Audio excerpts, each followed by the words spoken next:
Muito bem, vamos dar início então à nossa classe. Nossa classe é os Cordeirinhos de Cristo, né?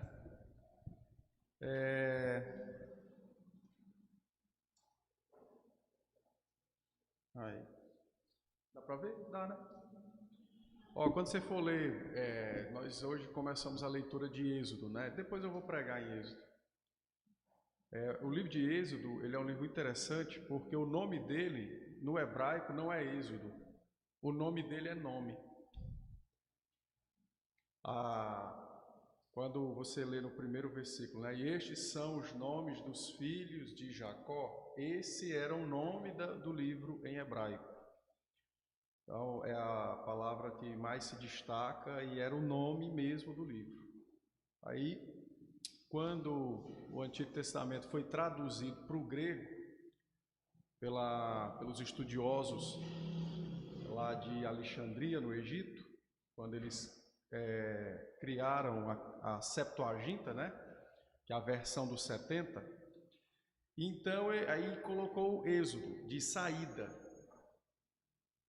Porque a saída se dá no Êxodo, no livro do Êxodo, mas originalmente o nome do livro era nome, porque o Êxodo era dos filhos que entraram. Então é importante isso, porque você tem uma sequência de história entre Gênesis e Êxodo. Gênesis termina com os filhos de Jacó no Egito, e Êxodo começa com os filhos de Jacó que saem do Egito. Por isso que originalmente, ou em hebraico, o nome era nome e não partida. Entende? Mas isso aí nós vamos tratar mais à frente, quando formos trabalhar o texto bíblico do livro de Êxodo. Muito bem, vamos dar início então à nossa turma. Nós faremos aqui, né? A fé é mais que isso, lembrando que nós estamos tratando sobre a fé salvadora, e aí nós vimos que a fé, ela é também um meio pelo qual nós somos ligados a Cristo e recebemos os seus benefícios. Então nós ficamos aqui, nessa parte, lembram? Vimos a questão da nossa ligação a Cristo e dos benefícios que recebemos de Cristo, né? Lemos o texto de João 15, de 1 a 7, e depois o 17 e 21, mostrando essa ligação entre nós e o Senhor, e também mostrando os benefícios que fluem de Cristo para nós por conta dessa nossa união com Ele, tá? Hoje nós vamos então, dito isto, vamos trabalhar um pouquinho mais sobre a fé salvadora. Nós vimos que a fé salvadora, ela tem basicamente 3 elementos, né? O correto conhecimento de Deus, a anuência a esse conhecimento, ou seja, a concordância em nosso coração para com esse conhecimento, e a confiança nas promessas, né? Que são feitas no Evangelho. Então, qual é o conhecimento espiritual da fé? Porque se ter fé verdadeira, salvadora, um dos elementos da fé é o correto conhecimento de Deus, então qual é esse conhecimento verdadeiro acerca de Deus, ou esse conhecimento espiritual da fé? Essa pergunta ela é muito importante, porque hoje, em nome da fé, tem se abandonado o conhecimento. Então, a fé cristã hoje, olhando de modo geral, ela é muito mais uma questão sentimental ou uma questão mística, de misticismo, do que de fato uma fé verdadeira. Porque em troca da fé, ou em nome da fé, as pessoas abandonaram o conhecimento de Deus. Para responder essa pergunta, antes de dar o peixe, quando no início da história da igreja, né, um dos textos que mais fundamentaram essa pergunta foi o texto de 1 Pedro, né? 3,15, quando ele diz que nós devemos santificar a Cristo e dar resposta a todo aquele que nos perguntar sobre a razão da nossa esperança. Então é para você falar por que você crê em Cristo, né? E no início da história da igreja, a resposta a essa pergunta, ela foi sendo processada. Mas basicamente, o que os pais da igreja fizeram no início foi pegar versículos ou formulações da Escritura e ter essas formulações como a resposta para isso. É daí que vai nascer o que hoje se conhece como credo apostólico. É daí que se nasce aquilo que se conhece como credo apostólico. Por que existe um credo? Porque existe uma necessidade de se responder qual é a razão da sua esperança. Você crê em quem e por que você crê nele, nesse alguém? Então, respondendo essa pergunta, foi que ao longo de praticamente 5 séculos, porque o credo apostólico ele é do 5º século da era cristã, né? Como hoje nós o conhecemos, é que foi se formulando isso. A princípio, foram juntando afirmações chamadas, né, pelos teólogos de afirmações credais na palavra. Então foi se pegando esses textos, essas afirmações credais, e aí a igreja ia repetindo para quem lhe perguntava: por que você crê em Cristo? Ah, porque ele é o Filho de Deus. E como é que você sabe disso? Porque ele ressuscitou dos mortos ao 3º dia. Mas e o Filho de Deus é só espírito? Não, ele também é homem, nasceu da Virgem Maria. Então, eles foram juntando, a igreja foi juntando ao longo do tempo as afirmações credais, até que chegou num documento de fé chamado credo. E é por isso que nós não temos outros credos, mas temos apenas alguns credos da época desse período da história da igreja, porque foi o período em que essa pergunta foi exigida ou foi feita para a igreja. Você crê em quem? E por que você crê nele? Então, foi assim que eles foram respondendo. Os credos, com as afirmações credais, ele não se preocupava em explicar os porquês teológicos dentro das afirmações. O credo tinha como finalidade dar uma resposta simples, rápida e concisa. Eu creio em Deus, que é Trindade, e creio em seu Filho, que é Deus e homem ao mesmo tempo, e tarará. Ele não se preocupava em, e não era a proposta da época, em explicar o que aquilo significava. Então, era uma resposta bate-pronta e meia seca. E era o suficiente para aquela época. Porque a igreja está nascendo, né? A igreja está se firmando na terra. A igreja neotestamentária, né? Porque tem a igreja vétero. Então, a igreja está se firmando. Então, era suficiente aquelas respostas. À medida que o tempo se passa, o credo ganha corpo e chega até nós como ele hoje se encontra, né? O credo, como é chamado, o credo apostólico. Mas nós temos outro, o credo de Atanásio e tal, mas é similar, apenas difere no sentido de responder a mesma pergunta, mas de forma específica. Por que você crê em Cristo como teu Salvador? Essa é a ideia de Atanásio, porque ele é quem defende as duas naturezas, né? Então, basicamente isso. Quando nós chegamos no período da Reforma, essa resposta agora não pode mais ser respondida apenas com o credo. Por quê? Porque você tem um longo período de tempo, você tem aí 15 séculos de história da igreja, você tem muita coisa errada que foi feita em nome da fé. Então agora a resposta ela precisa ser mais elaborada. Eu preciso dar a afirmação credal e eu preciso justificar ou explicar o que é essa afirmação. Então, eu não posso simplesmente mais dizer, no caso do período da Reforma, que eu creio no Deus que é triuno. Eu preciso agora trabalhar a doutrina da Trindade, porque existem desvaneios. Existe mistura, foi acrescentado água no óleo. Então eu preciso mostrar qual é o óleo verdadeiro. Lá no começo, não. Os períodos eram diferentes. Então, na reforma, o que é que nós vamos ter na reforma? Nós vamos ter o credo, mas agora expandido.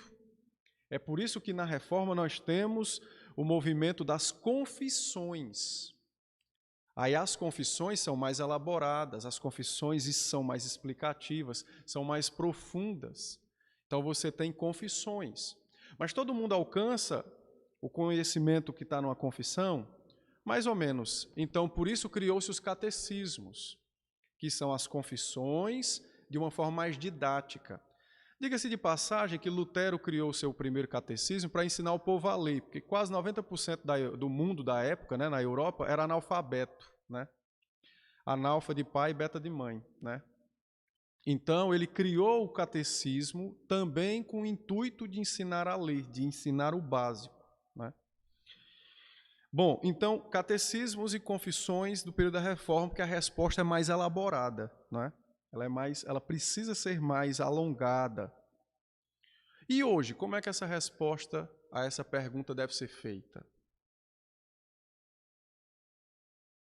Pense aí comigo aí. Nós já temos credos e já temos confissões. E hoje?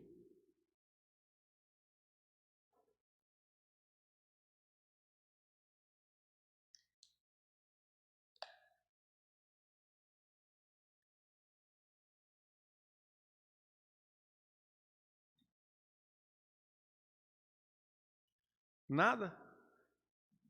Ou é o frio? Da mesma forma, tá certo. Só tem um detalhe. Nós temos que responder hoje da mesma forma que a igreja respondeu no passado, com credos, ou com o credo e com as confissões. Mas só tem uma coisinha que precisa ser acrescentada. No período da Reforma, como no período da patrística, do período dos pais da igreja,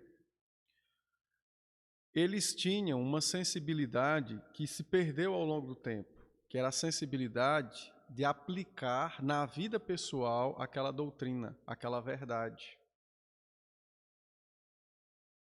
Eles tinham uma sensibilidade de viver aquela doutrina, aquela verdade, na sua vida particular.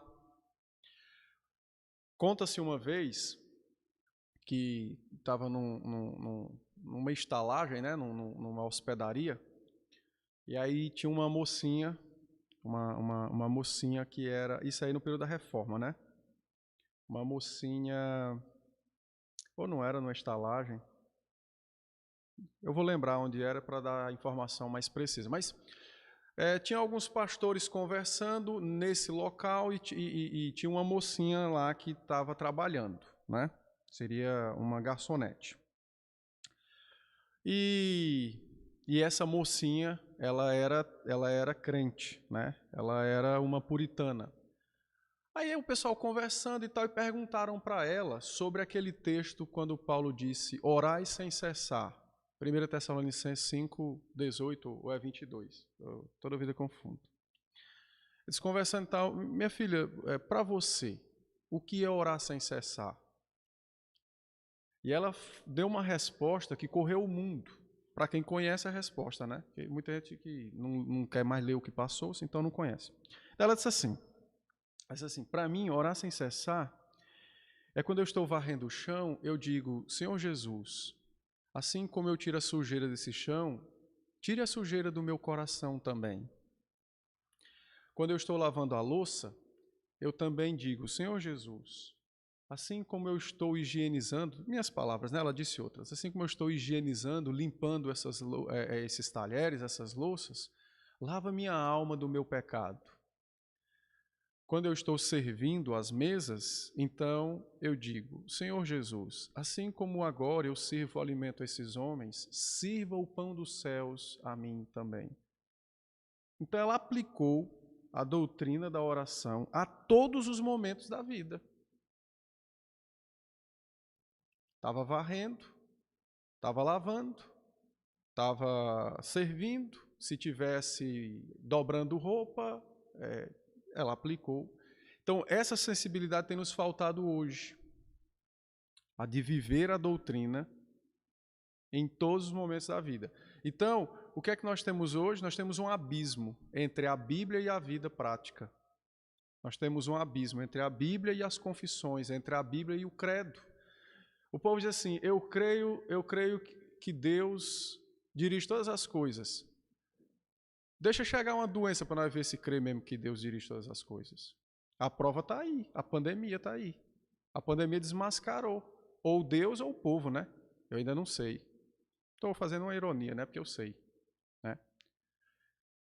Mas essa resposta, essa pergunta, hoje, ela precisa ser respondida reafirmando o conhecimento anterior dos credos e das confissões, e precisa desse adendo, colocar na vida diária. Entenderam? Por que no passado não tinha isso? Quando eu digo no passado, eu estou me referindo a esses dois momentos, porque teve outros momentos que se perdeu também tanto a doutrina quanto a sensibilidade de aplicar na vida diária. Então, esses dois momentos. Perdeu-se o conhecimento e perdeu-se a vida, aquele ensino aplicado à sua vida diária. Então, o nosso desafio hoje é aprender essa doutrina que esteve guardada durante muito tempo, né? E retornarmos ao caminho que os nossos pais fizeram no passado, de tornar nosso coração, nossa alma sensível à palavra de Deus para aplicarmos a verdade em todas as áreas da vida. Tá? Muito bem. Dito isto, qual é o conhecimento espiritual da fé? Então, vamos ver aqui. Dá para ver? Dá, né? Eu vou, da próxima vez, colocar a letra preta, acho que vai ficar melhor. Mas eu vou ler aqui. Então, o conhecimento espiritual da fé é o conhecimento de que tudo o que Deus tem revelado em sua palavra é verdade e que a salvação em Cristo é nossa possessão. Então, a primeira coisa que nós devemos entender é que não se pode conhecer Deus fora da Bíblia.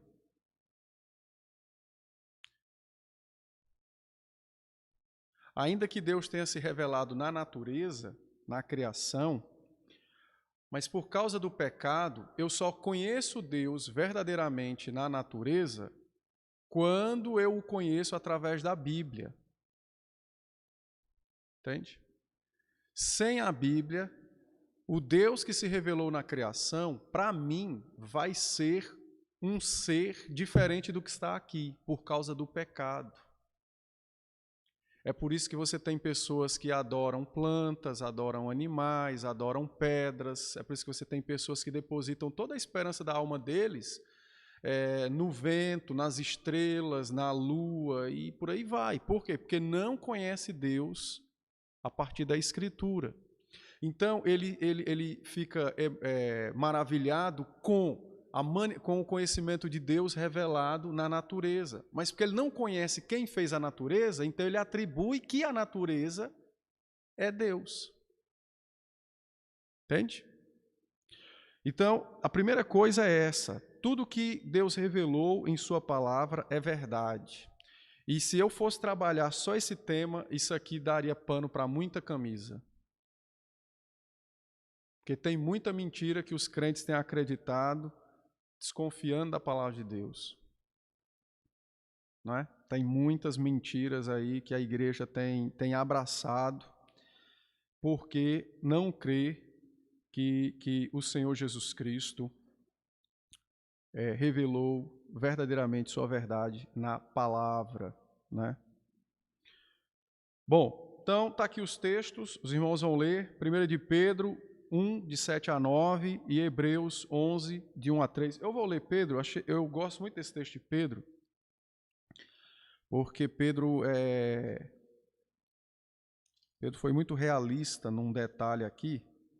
Então, Pedro disse assim, 1 de Pedro 1, de 1 a 7, Pedro disse assim, falando das aflições na vida cristã, então ele disse, para que, uma vez confirmado o valor da vossa fé, muito mais preciosa do que ouro perecível, mesmo apurado por fogo, redunde em louvor, glória e honra na revelação de Jesus Cristo. Beleza, para aí. Então Pedro diz o seguinte, olha, as provações, sofrimentos, as lutas na vida cristã, eles são instrumentos de purificação e de confirmação. De purificação porque ele vai retirando, né, as impurezas daquele crente e vai confirmando a fé em Deus. Né? Agora, aí ele diz mais, ele diz que tudo isso tem um propósito. O propósito é que o Senhor Jesus Cristo seja louvado e glorificado no dia do juízo, né? Na revelação de Cristo, no dia do juízo. Agora, note um detalhe, preste atenção no verso 8. Aí Pedro diz o seguinte, falando de Cristo e do crente, mas aqui ele vai falar de Cristo, que vai ser glorificado no dia da revelação. Ele diz assim, a quem não havendo visto a mais. Então, Pedro diz assim, olha, o Senhor Jesus Cristo vai ser glorificado pela purificação e confirmação da sua fé. Quando? Essa glória final vai ser na revelação de Cristo, quando ele voltar a segunda vez. Não é? Só que tem um detalhe. Isso aqui é o que nos leva a confirmar e purificar a fé. Aí ele diz assim, falando de Cristo. Esse Cristo é uma pessoa que você nunca viu, mas você ama. Como é que eu posso amar o que eu não vejo? Só se eu o conhecer. Talvez seja por isso que muita gente diz com a boca que ama Cristo, mas não ama, porque não o conhece. Né? Não sabe se ele é preto, se ele é branco, se ele é alto, se ele é magro, se ele tem cabelo loiro ou contrário, se ele é italiano, igual tem nos livros, ou nas pinturas. Não conhece. Não sabe o que Cristo tem para a pessoa. Né? Então Pedro diz, a quem não havendo visto a mais, no qual, não vendo agora, mas crendo, exultais com grande alegria, ou com alegria indizível e cheia de glória, né? Obtendo o fim da vossa fé, a salvação da vossa alma. Então, o conhecimento verdadeiro de Cristo gera fé verdadeira em Cristo. E essa fé verdadeira gera amor verdadeiro para com Cristo. Ah, mas eu nunca ouvi. Eu não preciso ver. Eu preciso apenas conhecer para crer. Por isso que Jesus disse a Tomé, né? Porque você me viu, você crê? Está errado. O certo era ter crido quando as mulheres disseram, olha, ele ressuscitou. Não é? Porque o Senhor já tinha dito anteriormente que isso aconteceria. Então, o conhecimento de que tudo que Deus tem revelado em sua palavra é verdade e que a salvação em Cristo é nossa possessão. Né? Então, conhecer Deus verdadeiramente pela palavra e ter convicção de que você já possui a salvação. Ela não está sendo processada, produzida. Você já tem. Se você tem fé verdadeira em Cristo, você já tem salvação. Tá? Então, isso é a primeira parte do conhecimento espiritual da fé verdadeira. Segunda coisa, e aqui eu vou citar a nossa confissão de fé, né? Confissão de Westminster, capítulo 14, seção 2. Então, a confissão diz assim, ó, por essa fé, o cristão, segundo a autoridade do mesmo Deus que fala em sua palavra, crê ser verdade tudo quanto nela é revelado. Age de conformidade com aquilo que cada passagem contém em particular, prestando obediência aos mandamentos, tremendo às ameaças e abraçando as promessas de Deus para esta vida e para a futura. Então, a confissão de fé olhando os textos de Pedro e também de Hebreus, ela sintetiza e diz o seguinte, olha, o cristão é aquela pessoa que reconhece a autoridade de Deus na palavra, primeiramente. Porque se eu não reconhecer a autoridade de Deus na palavra, eu não vou crer que a palavra é, de fato, palavra de Deus. Entende? Eu acho que vocês já devem ter... A gente faz sempre essa brincadeira, né? Eu vou fazer a ligação com o que eu estou dizendo. A gente faz sempre essas coisas. Quem veio primeiro, o ovo ou a galinha, né? Aí o pessoal se debate, né? Veja, por que eu estou citando esse negócio? Porque veja, quem veio primeiro, o ovo ou a galinha? Um diz a galinha, aí depois o outro o ovo. Mas se eu tirar o ovo, eu também não tenho a galinha. E se eu tirar a galinha, eu não tenho o ovo. Então, esse tipo de coisa é meio, logicamente, insano, né? Um argumento que não se sustenta. Né? Apesar de que a Bíblia me diz que quem veio primeiro foram os animais. Por isso a geração dos ovos. Né? Mas eu não posso colocar quem veio primeiro entre um e outro. Bom, então, se eu não creio que Deus tem autoridade na palavra, eu também não vou crer que a palavra é a verdade de Deus, entende? Porque crer que é verdade está ligado com a autoridade. Eu não sei se eu já contei aqui, mas eu também não lembro onde foi que... como foi que eu... Eu não lembro o nome desse negócio. Mas eu vi um filme uma vez que era... Eu não lembro mais como é o nome desse filme, mas achei bem interessante essa colocação do filme, né? Era um filme que tratava sobre... Era quase que De Volta para o Futuro, mas sem ser aquele De Volta para o Futuro mesmo, né? E aí era mais ou menos lá em 1700, 1800, então um teólogo escreveu um livro e submeteu o livro para um outro colega ler. E aí no livro, eu acho que deve ser 1800, porque era tratando mais ou menos dos impactos do iluminismo na fé cristã. E aí o cara leu o livro e disse, olha, o seu livro não pode ser publicado. Se ele for publicar, ele vai trazer prejuízos enormes para a igreja. Eu sei que ficou aquela trama lá, né, aquela angústia do cara em publicar ou não, e aí do nada aparece alguém que tinha feito uma máquina para o futuro. Aí ele vai para o futuro, né? Foi convencido e fez a viagem para o futuro. Aí veio para o futuro. Curiosamente, todo futuro se dá em Nova York, né? Não sei por que razão, né? Eu acho que tem algum problema, né? Aí o cara veio para Nova York e tal, agora no período moderno, né? Já dos anos 2000, eu acho. E também não sei por que razão, mas no filme aparece uma igreja batista, né? Não sei se era contra os batistas, porque o negócio não era bom também não, né? Mas não sou eu que vou julgar o roteiro, né? Sei que o cara aparece lá numa igreja batista, e aí tinha um casal, uma família que estava conhecendo a igreja e tal, e o pastor estava apresentando a igreja. Aí ele apresentava o Play Center, aí tinha lá um negócio assim que parecia o Beto Carreiro do lado da igreja, que pertencia à igreja. Olha, os seus filhos vão usufruir disso aqui e tal, a igreja tem estacionamento, aí mostra o estacionamento, segurança, tarará. E mostra as instalações da igreja. Era assim que o pastor estava apresentando a igreja para essa família que queria... E não falou da Bíblia. Então ele apresentou isso aí. Aí beleza. Ele ficou uns cultos lá, sentou lá. Aí conversou com o pastor, aí contou a história dele, né? Eu não acreditaria, mas no filme alguém acreditou, ele até pregou e tal. Mas ele começou a fazer associações dessa diferença, dessa distância, né? Entre crer na palavra e a autoridade de Deus sobre a vida da pessoa. Há um belo dia, e essa é a cena principal, que é o que eu creio que nós estamos vivendo hoje, mas de forma bem mais profunda.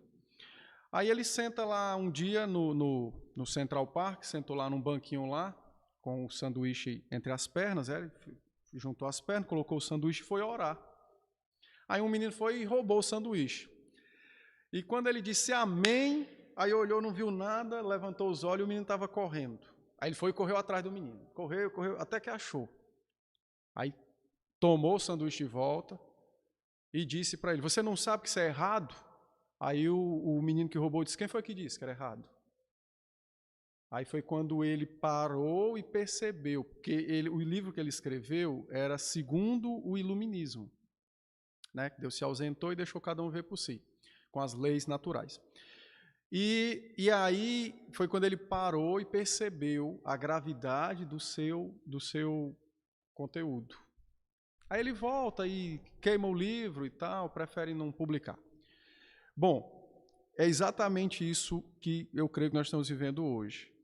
Você pode, às vezes, até dizer para o seu filho, olha, é errado tal coisa. Mas quem foi que disse? Veja, o ensino precisa de uma fonte de autoridade.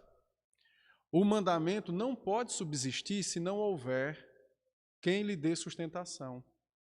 Por que eu tenho que ser fiel à minha esposa? Quem foi que disse? Mas se eu não creio que Deus é autoridade, por que a palavra tem que ser vivida por mim? Você está entendendo?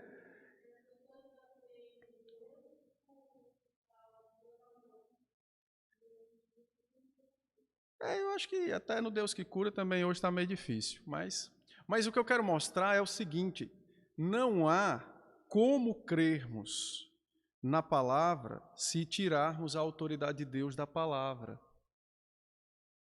Porque o que você vai ter é mera convenção de certo ou errado. Entendeu? E aí, certo ou errado é contestado. Pode ser contestado. Se não tem uma autoridade, aquilo não tem validade. A validade, quem decide é você que decide. Se de fato você concorda que aquilo é certo ou é errado. Então, os cristãos, os crentes, segundo a autoridade do mesmo Deus que fala em sua palavra, ou seja, eu não posso tirar a autoridade de Deus da palavra. Se eu tiro a autoridade de Deus da palavra, acaba. A verdade agora se torna relativa. Cada um vai decidir no que crê, quando crê, como crê. Entende? Então, ou Deus tem autoridade absoluta e ele revela, né, a sua vontade autoritativa na palavra, ou não. Né? Eu me lembro que no início dos anos 2000 surgiram muitas coisas. Né? O ano 2000, aquele início do século, foi bem perturbador. Né? Surgiu esse negócio de mensagem subliminar. Aí muitos crentes ficaram meio doidos e pegava o rótulo da Coca-Cola e escrevia ao contrário, dava valor diabo. Era uma, né, pelo amor de Deus. Encontraram uma cruz de Santo Antônio dentro do farol de uma moto, de uma das marcas das motos que é produzida no Brasil. A marca teve que vir a público, acho que quase para poder. Tentaram traduzir o Nostradamus de trás para frente, de cima para baixo, para poder decifrar o futuro. E a maioria dos crentes, tudo andando, igual um rebanho. Aí entrou a nova era, aí pronto. Aí, pense, foi os primeiros 5 anos de 2000, foi uma desgraça. E parecia que todo mundo estava descerebrado espiritualmente. Não tinha. Mas por que acontecem essas coisas? Porque esvaziou-se a autoridade da palavra. Então, quando você lia um texto para contradizer estas coisas, aquilo não tinha sentido. Não, mas isso aí é a Bíblia, é o que você está dizendo. Não é a verdade é o que eu creio. Uma vez eu até conversei com uma pessoa, né, que ele ainda é hoje, eu acho. Ele é até, não sei se é ou era, né? Era procurador da União. Eu não vou dar o estado, porque aí vão identificar a pessoa, né? E o cara cria piamente nesse negócio. Eu disse, rapaz, bicho, é complicado. Como é que uma coisa entra na sua alma sem você discernir?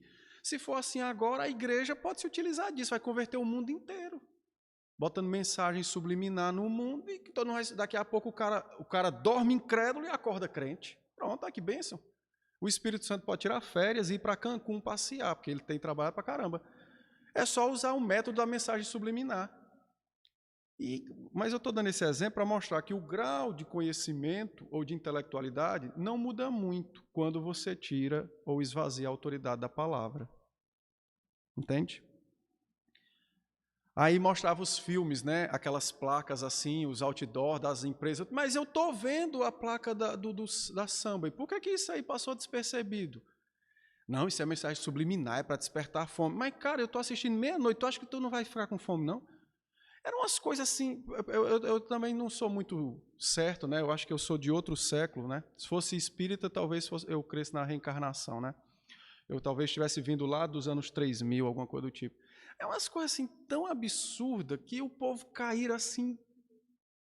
Eu ainda não entendi, né? Lógico, eu não sou também melhor do que ninguém, mas devo ter problemas para processar essas coisas.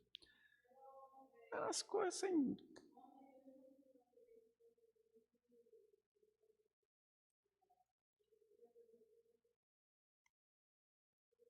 Como é?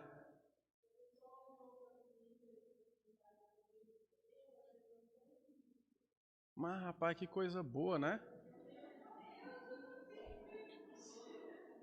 Aí eu digo mesmo, não é o cão que atenta mesmo, quando uma pessoa diz uma besteira dessa e o outro ainda acredita. Ó, então, você vê que mal olhado, destino, é,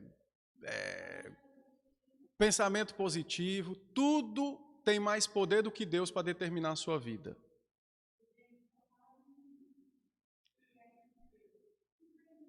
Não, uma vez, eu não lembro do estar, mas eu disse isso e não pegou bem, né? Depois eu tive que explicar. Eu disse, olha, eu tô até com pena do diabo, porque ele tem sofrido pra caramba. Muitas calúnias, né?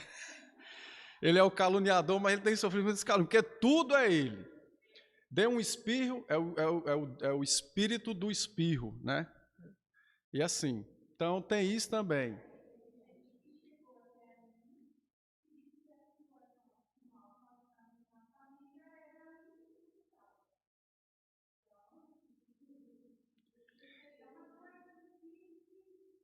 Então, eu não entendo, sabe? Eu gosto muito da palavra de Lutero. Lutero dizia que o diabo era o cão de Deus. Porque o diabo só faz aquilo que Deus o permite fazer e tem as áreas. Né? Mas, enfim, é lamentável, mas tem essas coisas, né? Teve um acidente, nessa época eu era pastor na Bahia, teve um acidente muito sério lá e aí faleceu uma família de forma trágica no acidente, né? Eu devo ter passado uns 6 meses que eu não podia dizer a palavra morte. Porque tinha um pessoal lá que não se falar é porque vai atrair. Ah, rapaz, aí, olha, sinceramente. Aí na hora que eu via, ó, a morte.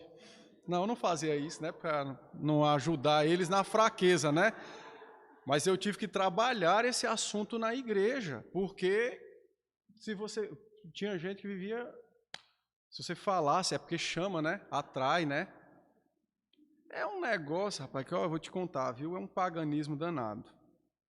Mas voltando, então, os crentes precisam voltar os olhos para a palavra e, de fato, enxergar a autoridade de Deus na palavra.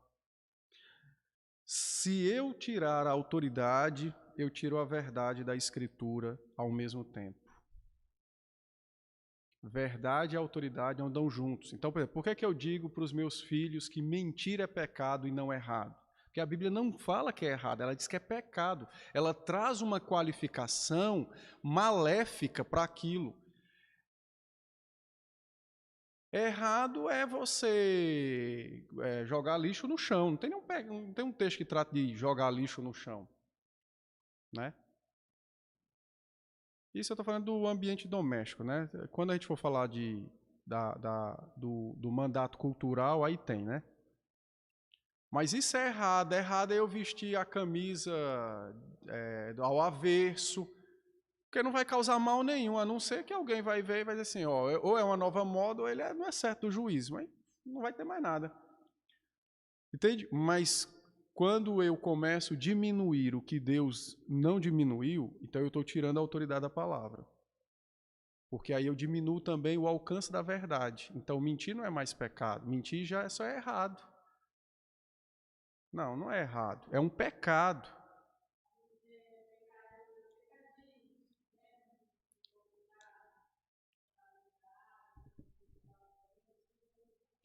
Não, é só um pecadinho, né?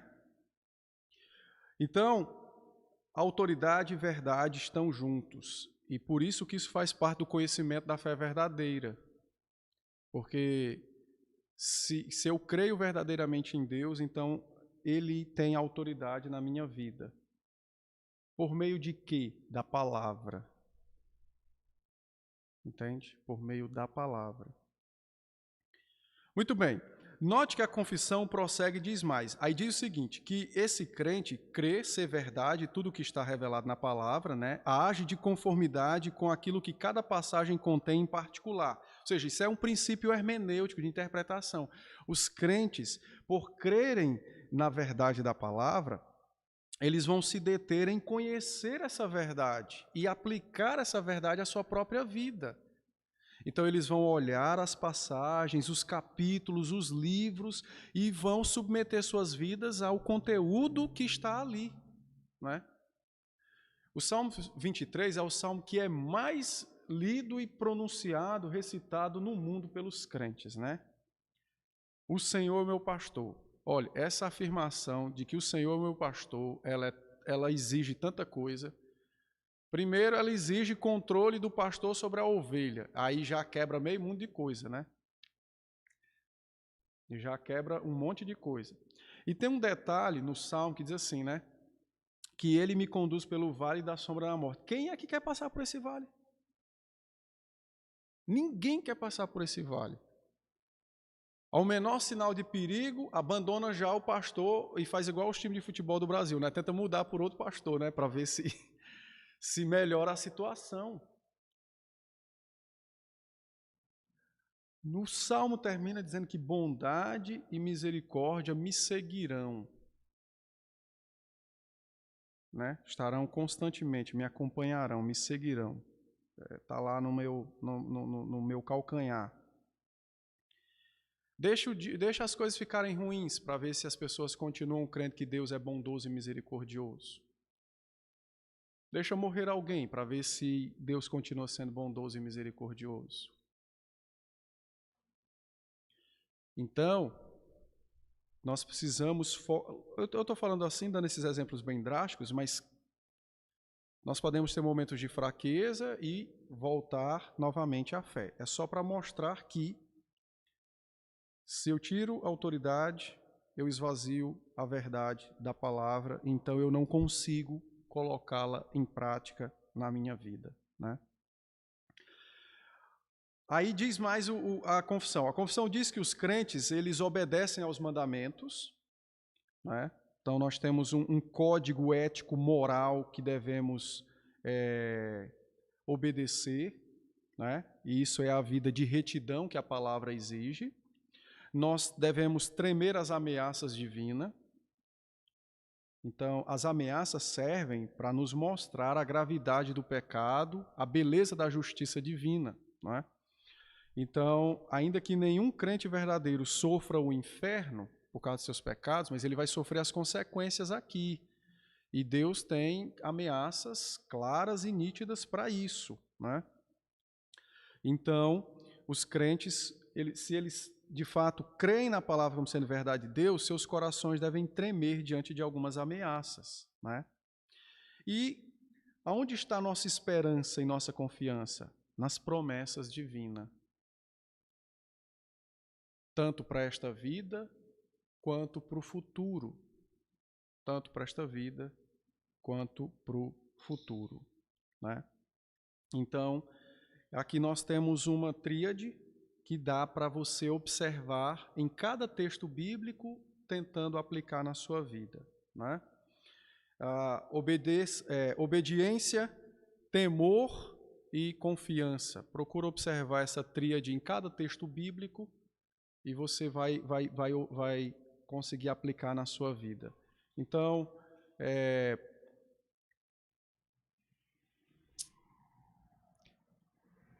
pense aí no que você quiser pensar. Vamos fazer o seguinte, deixa eu propor aqui um exemplo aqui. Me dê um exemplo aí, porque eu sou ruim para dar esses exemplos assim. Você fica sempre viciado, né, em algumas áreas. Então, pensem aí num exemplo aí, para a gente aplicar aqui e tentar recordar de um texto bíblico. Um exemplo da vida.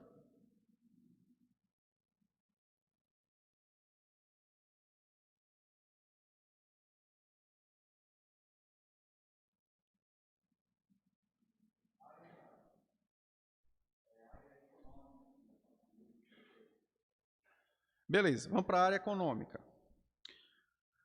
Então, eu tenho mandamentos que tratam sobre a questão dos bens. Tenho. Qual é? Hã?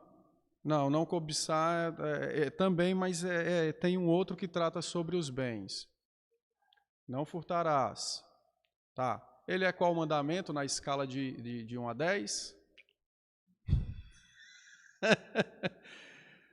Ó, não pode ser nem o primeiro e nem o último. Ele está entre o primeiro e o 10º. Vamos lá. Não é o 7º, não. O 7º é não adulterarás. Vamos lá. 1, 2, 3, 1, 2, 3, 1, 2, 3. Qual é? O 6º é não matarás. Até você. Não. Ó, ia ser examinada pelo conselho, não dá mais. Porque eu vou fazer. É o 8º mandamento. A Anice apelou para os dois.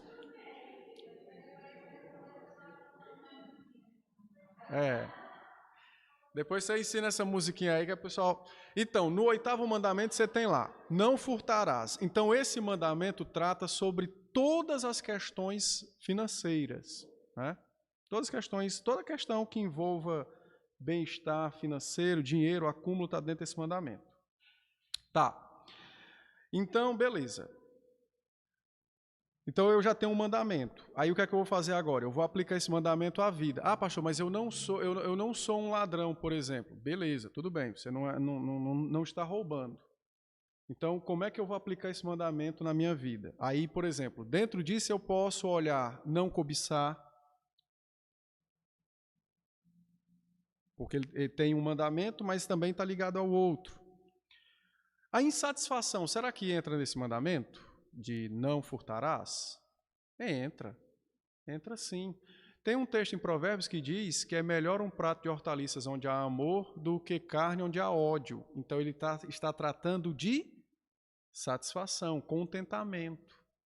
Então você tem esse mandamento, entra lá, porque a insatisfação pode me ocasionar no coração o desejo de roubo. Entendeu? Porque eu quero mais, né? Então eu tenho que achar uma forma, né? E por aí você vai expandir. Então aí você tem um mandamento. Tem ameaças? Tem. Não apenas se eu roubar fisicamente, mas tem ameaça sim. Então vamos supor que eu não roubei ninguém, mas fiz um negócio fraudulento, por exemplo, né?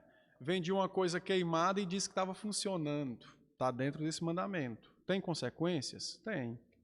Eu posso ser chamado de ladrão, de enganador, podem me denunciar no conselho, o conselho vai me disciplinar, a pessoa pode me processar.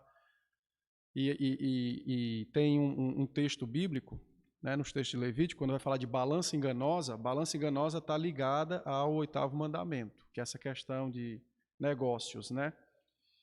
Então lá a palavra diz que Deus visita essas pessoas com a sua ira, a quem faz isso. Então você tem ameaças, né? Tem promessas? Tem promessas. Dentro desse salmo também tem promessas. Por exemplo, dentro desse salmo não, perdão. Olhando dentro dessa área, os textos bíblicos. Qual é a promessa para essa vida? Lá em Mateus 6, Jesus disse que aquilo que é necessário para a nossa vida, se eu buscar o reino em primeiro lugar, isso vai me ser dado, isso me será dado. Não tem uma promessa lá, né? Ele não disse, olha, você vai ter Ferrari, você vai ter uma casa na beira da praia, você vai viajar 3 vezes por ano de primeira classe para a Europa, para o Oriente Médio e para Cancún. Ele disse que se você buscar o reino em primeiro lugar, Deus graciosamente abençoará o trabalho das suas mãos e não vai faltar o pão, a roupa e onde morar. Não é o que está lá dito? Então é uma promessa. Então, qual é o nosso trabalho como intérpretes? É olhar as Escrituras e aplicar essa tríade. Mandamento, ameaça e promessa. Esse é o nosso trabalho. E assim você consegue aplicar ele na sua vida. Agora, nem por que eu vou... quem quiser perguntar, eu vou dar a palavra agora.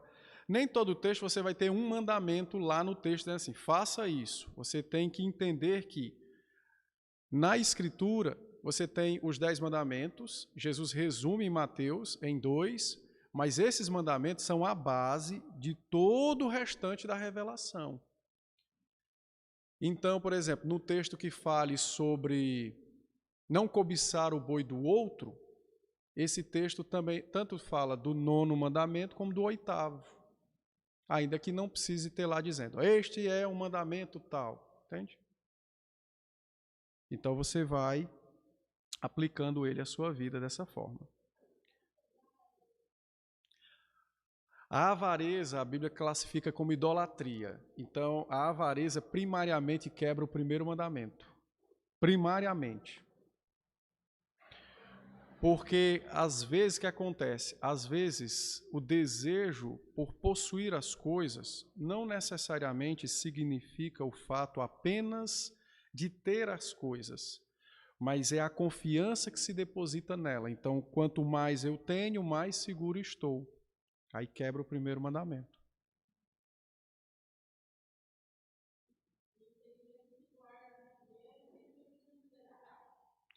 Que é a avareza.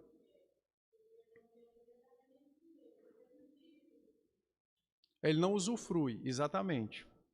Então, porque como ele ama tanto que gastar aquilo seria, ainda que de forma lícita, gastar aquilo seria como se ele fosse tirando, né, pedacinhos do seu tesouro de confiança, né? Então ele fica frágil no sentido daquilo que lhe dá sustentação. Beleza?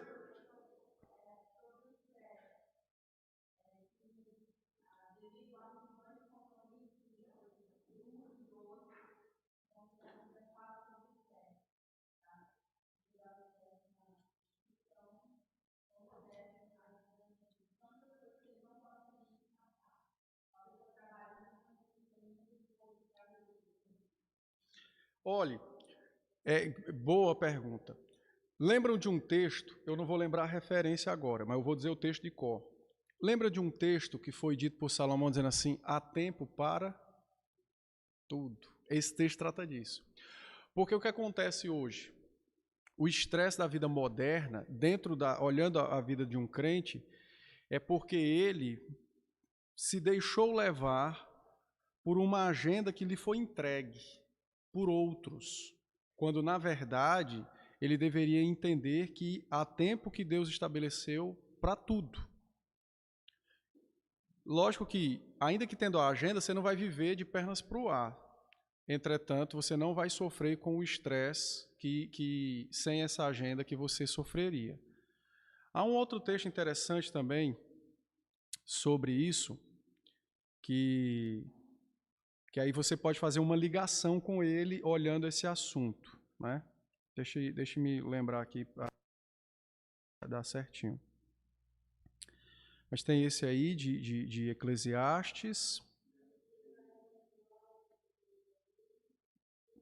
Não, aí não vai. Pode se aplicar, mas eu acho que não entra nisso. Eclesiastes 3. Eu vou fazer uma aplicação, depois eu vou lembrar com mais clareza. Mas, por exemplo, todo mundo olha o texto de Provérbio 31, né, da mulher virtuosa. E o pessoal acha que aquela mulher fazia tudo aquilo num único dia. Mas se você olhar o texto, você vai perceber que não. Então havia o período do frio. O texto diz lá, e quando chega o frio, seus filhos não passam frio. Ela já provê a roupa para eles. Então, na época do calor, ela não estava trabalhando com roupa de frio. Ou seja, então está mostrando que existem momentos específicos da vida, né? Ela examina um campo e compra. Todo dia ela estava na rua comprando terra? Não. Então é simples, né? Agora, note que ela é uma mulher proativa. Então, ela talvez se antecipasse para algumas coisas, mas ela não vivia, por exemplo assim, ela não acordava 7, por exemplo, 7, 8 horas examina um campo, 9 horas faz roupa de frio, 10 horas dá comida para os pobres, 11 horas volta para casa para almoçar, aí 1 hora ela se assenta não sei com quem, 2 horas e todo dia, não. Então, você vê que tem momentos. Aí, no nosso caso... então, dá só estresse pensar. No nosso caso, eu creio, Mirna, que o que aconteceu foi o seguinte, nós compramos uma agenda que não é nossa. Então, foi criada uma vida contrária à palavra que não é para nós. Que os homens, que as mulheres têm que se ocupar 24 horas do dia para poder ser isso, ser aquilo e...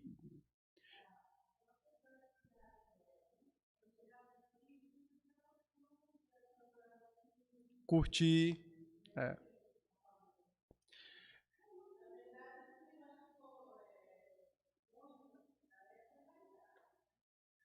Então, tem muita coisa que a gente adquire para nós é vaidade, é porque a gente quer ser igual Cicrano, é porque nós não queremos, por exemplo, passar por fracassados, entre aspas, já que outra pessoa próximo de nós é aquilo, aquilo outro, então tem muito disso, né? Bom, mas em que mandamento nós encaixaríamos o estresse, Mirna? Vamos pensar aqui, não é? Bom, nós podemos encaixá-lo, por exemplo, deixe-me ver.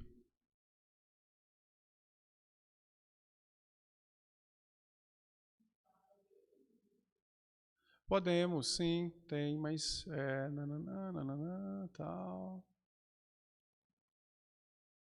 Tá, pode ser. Eu acho que talvez nós possamos fazer uma boa aplicação do mandamento de não cobiçar no sentido do estresse. Eu acho que sim, porque se nós formos observar a nossa agenda, você vai ver que muita coisa que nós temos não deveríamos ter, mas porque temos, porque de algum modo queríamos, ainda que forçasse a barra, né? Ainda que forçasse nossa barra de vida, de família, mas a gente quer para poder aparecer, né? Todo mundo tem. Olha, quando eu era criança, o que mais eu lembro, um dos melhores comerciais que eu lembro, era o da Marlboro. Naquela época, as picapes não faziam sucesso, então o cara estava fumando um cigarro deste tamanho, na beira de um precipício, né? Cavalão, chapéu, mostrando que ele era dono do tempo e do mundo, né? E o cavalo era o sinal de poder, né? Aí depois entrou as caminhonetes, né? Aí as caminhonetes agora sobem as montanhas e rasgam os céus e tal. Mas por que eu estou contando? Porque estas coisas têm um papel de despertar em nós interesse por coisas que não necessariamente são más, mas que às vezes nós não precisamos. Aí a gente se mata para chegar naquele lugar. É por isso que a gente fica estressado às vezes. A gente se mata para poder chegar ali, né? Talvez não para fumar o cigarro, porque somos crentes, né? Mas para um dia estarmos lá naquele precipício e tal. Então, na vida pastoral, o estresse ele se dá muito e é uma luta constante, né? A gente sempre tem que eu falo por mim mesmo, eu tenho sempre que estar me lembrando de que cada história de vida ela é singular. Porque, olha, eu tenho 38 anos. Quando eu olho alguns colegas meus na mesma idade que eu, ou idade menor que eu, já com diploma de doutorado, eu me sinto uma desgraça. Entendeu? Rapaz, eu não valho nem o que a gata enterra, que dirá outra coisa. Porque o cara tem 35 anos e é doutor não sei das quantas. E eu estou morrendo para entrar no mestrado. Tá entendendo? Aí você olha isso. Ainda bem que eu já entrei, não sei se eu vou sair. Mas então, aí eu preciso me lembrar que as histórias de vida não são iguais. Então isso é o que não me faz ser negligente, que aí eu tenho que fazer, tenho que trabalhar conforme a possibilidade, mas também eu puxo o freio no sentido de estar comparando com o outro. na minha turma, eu tive um colega, ele era um dos solteiros. O pai dele era programador de computador e mexer com internet. Isso nos anos 90, gente. Internet nos anos 90. Quem acha que conhecia esse negócio? Para mim, eu achava que internet era uma pessoa naquela época. E ele já tinha acesso a essas coisas. Então, olha o desnível. Eu não podia me comparar para ele. Quando eu vim conhecer um computador, eu já estava praticamente com cabelo branco.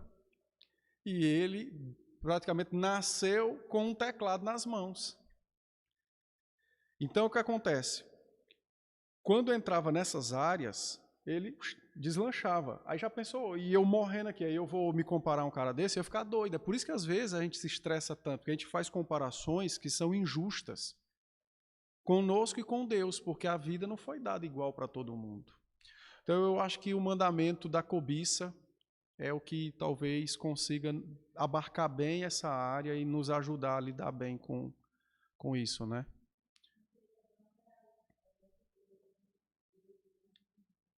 Também entra o primeiro mandamento, porque a gente pode colocar certas prioridades no lugar de Deus na nossa vida, né?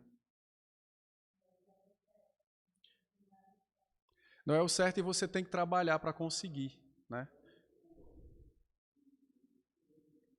Ah, você atropela tudo, o dia do Senhor, o nome de Deus. Por exemplo, na área de concurso, eu conheço mesmo um rapaz que ele foi minha ovelha quando eu fui pastor no Piauí. E ele estudava, acho que 30 horas por dia, porque 24 era pouco, né? Aí, beleza, depois de vários anos passou no concurso. Antes, ele era uma pessoa bem firme e proativa na igreja. Pergunte onde está hoje. Não, eu não estou dizendo que ele não é crente, mas que ele está desviado, sim.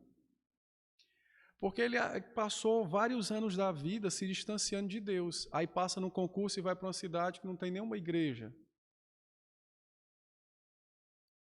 Entendeu? Aí você está lá. Aí eu chego e digo para ele, olha, você sabe que você está errado. Mas eu não posso sair daqui. Então pede as contas. É fácil? Não. Você vai pesar na balança todos os anos, tudo.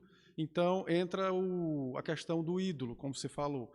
Nesse momento, Deus e todo o meu custo para passar no concurso é maior o meu custo. Deus é menor. Não, então eu prefiro ficar com ele. Aí quando eu ficar velho, se ainda der tempo, aí eu volto para Deus. Por isso que a gente se estressa tanto, que é nessa correria para essas coisas. E aí, o senhor está me olhando, né? Tá concordando, discordando, né? Mas entendeu? Mas é esse tipo de pergunta que a gente tem que fazer para podermos cavar a palavra e aplicá-la na nossa vida, né? Uma vez eu reagi, foi muito engraçado, quando eu comecei a perceber, né? Eu parei para me investigar, né? Que foi o seguinte, eu sofri bullying e queria fazer bullying com o outro, só que você não percebe, porque está disfarçado de justiça própria. Aí depois eu fui ver, não, mas isso não é justiça própria, é vingança, eu quero fazer o mesmo com ele para me vingar. Então, esse é um trabalho que a gente tem que desenvolver em nós. Vamos embora então, deixa eu falar essa última parte aqui para encerrarmos. Então, qual é a confiança da fé? Então, vimos o conhecimento, confiança. Então, a confiança da fé é o seguinte, é a completa dependência e confiança em Cristo como a plenitude de nossa salvação. O que é confiar em Cristo? Confiar em Cristo não é, por exemplo, pular do prédio e achar que não vai morrer, porque Cristo vai cumprir o Salmo 90, né? 90? 91. Ou, por exemplo, sei lá, imagina o que você quiser.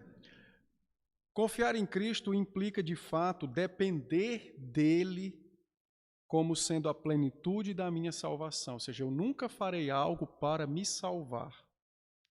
Tudo aquilo que eu fizer nesta terra, em obediência à palavra, será sempre em demonstração de amor e gratidão pela salvação recebida. É igual aos nossos filhos, eles nunca vão obedecer para se tornarem mais filhos nossos. Eles devem obedecer aos pais para manifestação de amor e respeito. Entende? Assim conosco. Então, quanto mais nós dependermos de Cristo e confiarmos nele como a plenitude de nossa salvação, mais a nossa fé será mais viva e mais verdadeira. Então, tem 1 Timóteo 2,5, todos conhecem, né, que só há um mediador entre Deus e os homens. E esse texto de Atos é muito interessante, que é o texto que Pedro fala a Cornélio. Atos 10, 43, então Pedro falando a Cornélio diz o seguinte, né? Pedro disse para Cornélio o seguinte, ó, dele todos os profetas dão testemunho de que, por meio de seu nome, todo aquele que nele crê recebe remissão de pecados.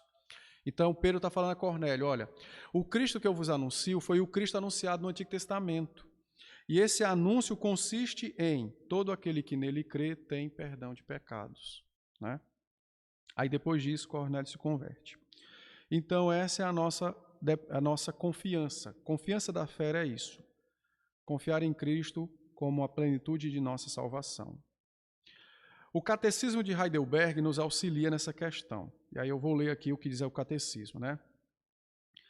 O Catecismo de Heidelberg, eu recomendo a leitura, ele é muito devocional. E ele está dividido por domingos. Então, você vai ver lá, Dia do Senhor 10. Quer dizer que é o 10º domingo do ano, né? Então, Dia do Senhor 10, aí dentro do Dia do Senhor tem as perguntas, tá? Então, aqui é o 7. Pergunta 21. Então, seria domingo 7, pergunta 21. Então, ele diz assim, ó. A verdadeira fé e o conhecimento e a certeza de que é verdade tudo o que Deus nos revelou em sua palavra. É também a plena confiança de que Deus concede, por pura graça, não só a outros, mas também a mim, remissão de pecados. Eu acho muito legal como o catecismo trabalha. Né, o Gaspar e o Oliviano, os sinos, são os feitores, eles colocam muito como se fosse algo assim pessoal. Então, o que é a confiança da fé? A confiança da fé significa que Deus, por pura graça, salvou os outros, mas a mim também, ou seja, você tem convicção de que aquilo também é seu. Eu me lembro que quando começou as comunidades no Brasil e o movimento do G12 no Brasil, a grande propaganda era isso, tá vendo fulano, ele tem uma fé tão pujante, né, tão avivada, e você não, então se fizer aquilo você vai ter também, ou seja, gerou uma comparação e criou aí um ambiente, né, mostrando que fazendo isso você chega naquilo. E muitas vezes nós temos esse problema. Nós cremos que Deus salva o outro, mas nós não temos a mesma convicção de que Deus me salvou particularmente. Né? Então você olha, por exemplo, sei lá, pense aí, quem você quiser pensar na história, né? Ou perto de nós. Olha, fulano era um homem de tanta fé e tal, ele está nos céus. Quando eu volto e me olho, eu não me vejo lá nos céus. Então está errado. A verdadeira confiança da fé não é aplicada ao outro, é aplicada a mim. Deus, por pura graça, também a mim me deu remissão de pecados. Né? A justiça eterna e a salvação somente pelos méritos de Cristo. Então Deus concedeu justiça e salvação e remissão de pecados a mim. O Espírito Santo opera essa fé em meu coração por meio do Evangelho. Então, confiança na fé está ligado a você, particularmente. Você precisa olhar todas estas coisas e ter certeza de que isso foi dado a você. Ok? Bom, aqui é rápido. Quem opera essa fé, então, é o Espírito Santo, né? Efésios 2:8 a 10. Então, não é o pastor que opera a fé no coração de ninguém, tá? E esta obra pertence ao Espírito que opera a salvação nos eleitos através da palavra. Vamos dar uma adiantada. Em quem Deus opera essa fé? Nos eleitos, Romanos 8, 29 e 30, tá? E existe imitação da fé verdadeira? Sim. Existe sim, tá? Existe imitação da fé verdadeira. Existe a fé milagrosa, a histórica e a temporal. Então, a fé milagrosa é o dom que o Espírito concede para atuações ou trabalhos específicos. Então, você vai ver isso na palavra, tá? Eu não posso, eu não vou dizer que não existe hoje, mas eu não creio que haja hoje a fé milagrosa como no passado. Então, por exemplo, se você ler a descrição do tabernáculo, diz que Deus concedeu uma habilidade por meio do seu Espírito a certas pessoas. Então, isso é a fé milagrosa. Eles foram capacitados de uma forma muito específica para um trabalho muito específico. Você tem a fé milagrosa como sendo um dos dons do Espírito em 1 Coríntios 12. Então, por exemplo, você tem Filipe, que foi um diácono, e Filipe fez coisas grandiosas, mas não fala que os demais diáconos fizeram o mesmo que Filipe. Então, ele tinha uma fé milagrosa. Deus o capacitou para certas obras, né? Então, a fé milagrosa é dessa forma, né? Eu creio que ela é dada para os salvos, mas ela não é a fé da salvação. A fé da salvação não tem nada a ver com a fé milagrosa. A fé milagrosa é essa capacidade do Espírito para uma obra específica, tá? A fé histórica é aquela fé que às vezes é ensinada, né? Os pais vão ensinando para os filhos conjuntos morais, ou até mesmo fala de Deus, os filhos têm aquele entendimento de quem é Deus, mas não tem Deus como Salvador verdadeiro. Então é essa fé histórica, tá? Essa transmissão histórica, que não é errado, tá? Mas nós temos que buscar a fé salvadora para os nossos filhos. Porque diferente de peixe, filho de crente não é crente. Né? O filho de peixe é peixe, mas filho de crente não é crente, é pecador que precisa da remissão dos seus pecados. E também tem aquela fé temporal, que é o que Jesus descreve na parábola do semeador. Você faz a pregação, quem quer Jesus? Eu quero. Mas era algo de empolgação, não era algo verdadeiro. Então, tem isso. Tá? Muito bem.